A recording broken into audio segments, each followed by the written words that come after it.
जो जनजातीय क्षेत्र है वो तो सुरक्षित क्षेत्र है एक तरह से, लेकिन जी। किस तरह से वो चर्च बना पा रहे हैं और पादरियों का जो समूह है वो किस तरह से जनजातियों के दिमाग को प्रदूषित करके उनको अपना धर्म छोड़ने को बाध्य कर रहा है। और तीसरी बात ये है कि ये हिंदू धर्म से जनजातियों को काटने के लिए किस तरह का दिग्भ्रमित करने वाले लिटरेचर तक प्रोड्यूस कर रहे हैं।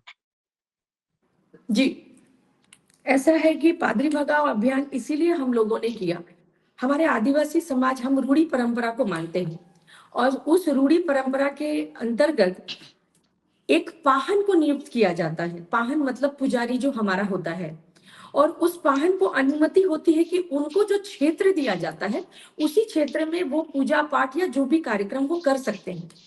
लेकिन अभी ये धर्मांतरण गैंग वालों ने जो शुरू किया था वो अलग, कहीं कोई चेन्नई से, कहीं कोई हैदराबाद से, कहीं तो किसी और क्षेत्र से लोगों को मैंने पादरियों को भेजकर हमारे भोले भाले आदिवासियों को, जैसे कि एक गांव की मैं आपको एक ऐसा जनजाति गांव बताऊं जो कि बहुत ही इफेक्टेड एरिया, अभी तो बहुत थोड़ा सा हम लोगों के कार्य के वजह से वो जगह थोड़ा सा सेफ है, वो बहुत ज्यादा इफेक्टेड एरिया था। उस जगह पर उन्होंने क्या किया, क्योंकि जनजाति समाज इतनी भोली भाली है और कुछ तो जंगलों में ऐसी भी जगह है जहां पर उनको पता नहीं है कि दवाई क्या चीज होती है, मेडिसिन क्या होता है उनको पता नहीं। उन गांव में ये धर्मांतरण गैंग ने जाकर क्या किया, आदमकद जो है क्रूस लगा दिया और उस क्रूस के नीचे कुछ डब्बे रख दिए और उन डब्बों पर लिख दिया कहीं बुखार, कहीं कुछ, कहीं कोई बीमारी लिख दी और बोले इसमें प्रभु यीशु मसीह का जो है प्रसाद है, आपको जब जो परेशानी आए आप ये प्रसाद ग्रहण कीजिए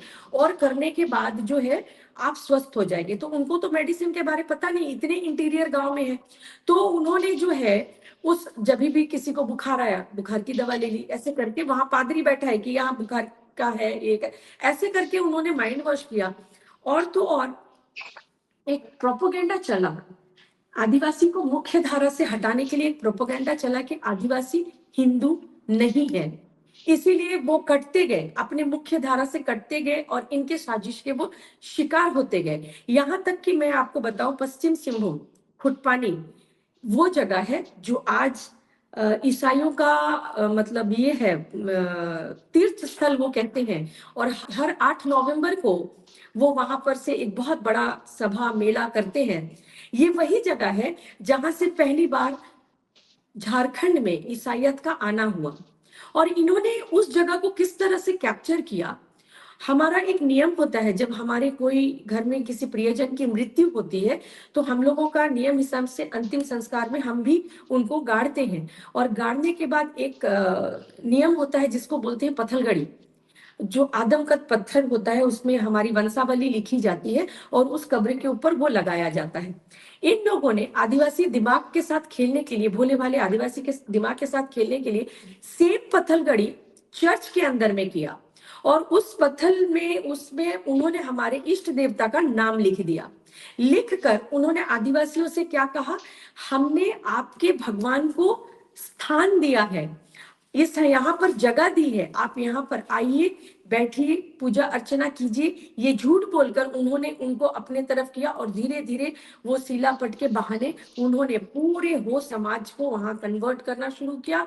हो के बाद इधर उरांव, मुंडा, संथाल, धीरे धीरे धीरे धीरे वो फैलते और फूलते गए झारखंड में। जी। तो ये जब झारखंड बिहार से अलग एक राज्य बना और उम्मीद की जा रही थी कि जनजातीय समाज का विकास इस आधार पे होगा। तो ये जो पादरी चर्च हैं, ये अलग झारखंड बनने के बाद ज़्यादा सक्रिय हुए या पहले से ही सक्रिय थे? देखिए, ये तो बस कहने की बात है कि झारखंड अलग होने के बाद जनजाति समाज का कुछ विकास होगा या जनजाति समाज के कुछ अच्छा होगा, ये तो बस कहने की बात है। झारखंड अलग होने के बाद और ज्यादा जनजाति समाज को झेलना पड़ा और ज्यादा जनजाति समाज टारगेट हुए और ये जो चर्चेस बनाना और ये जो चीजें हैं ये उस समय भी वैसे थी और झारखंड बनने के बाद और ज्यादा हो गई। जी। झारखंड बनने के बाद और ज़्यादा ये बढ़ती चली गई। जी, और ज्यादा बढ़ती चली गई। जैसे धर्मांतरण के लिए एक होता है कि आपको कलेक्टर को, डीसी को देना होता है कि अपना जी धर्म परिवर्तन करना चाहते हैं, जी वो पूरा जी लॉ है। वहाँ उस जी, लॉ का पालन होता है या नहीं होता है? खुला उल्लंघन होता है।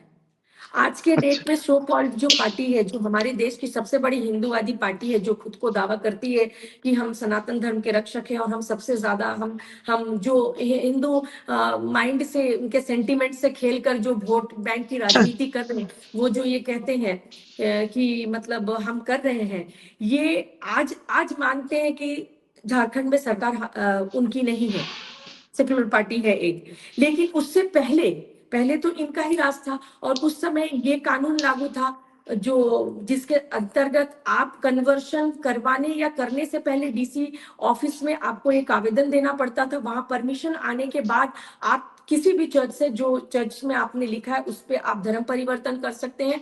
उसके बाद भी एक नियम था कि आप कन्वर्ट होने के बाद 1 महीने के अंदर स्थानीय जो डीसी ऑफिस है, उस ऑफिस में आपको एक आवेदन देना पड़ता था कि मैंने इस तारीख को जो है इस चर्च से, इस फादर के अंतर्गत मैंने ईसाई धर्म को एक्सेप्ट किया। साथ ही साथ उनको एक बैप्टिज्म सर्टिफिकेट जो होता है, उसको भी प्रोवाइड करना होता था कि ये मैंने जो धर्म परिवर्तन किया और मैंने ईसाई धर्म को अपनाया, उसके लिए मुझे जो बैप्टिज्म सर्टिफिकेट है, इसका एक कॉपी मैंने यहाँ पर दिया है।